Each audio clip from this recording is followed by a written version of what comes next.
உபாகமம் 20:11. கர்த்தர் 6 நாளுக்குள்ளே வானத்தையும் பூமியையும் சமுத்திரத்தையும் அவையில் உள்ள எல்லாவற்றையும் உண்டாக்கி 7ஆம் நாளில் ஓய்ந்திருந்தார். ஆகையால் கர்த்தர் ஓய்வு நாளை ஆசீர்வதித்து அதை பரிசுத்தமாக்கினார். செம்பொருள் படைப்பிடை கொண்டாடுவோம். நாள் 1. மார்க் 2:27. பின்பு அவர்களை நோக்கி, மனுஷனுக்கு ஓய்வு நாளை உண்டாக்கப்படவில்லை, ஓய்வு நாளை மனுஷனுக்கு உண்டாக்கப்பட்டது. நாள் 2. ஆதியாகமம் 6:8. நோவாக்கு கர்த்தருடைய கண்களில் கிருபை கிடைத்தது. நாள் 3. நீதிமொழிகள் 16:18.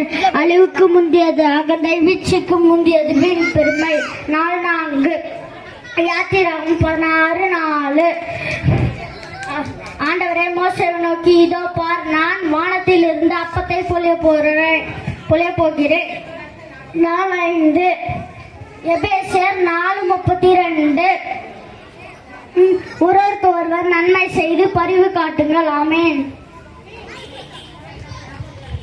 லூக்கா 1:51. நம்முடைய புயத்தினால் பராத்தனமும் செய்தார், அறுதிய சிந்தனையில் அகந்த உள்ளவர்களை சிதறடித்தார். லூக்கா 1:51. தம்முடைய புயத்தினால் பராத்தனமும் செய்தார், அறுதிய சிந்தனை அகந்த உள்ளவர்களை சிதறடித்தார்.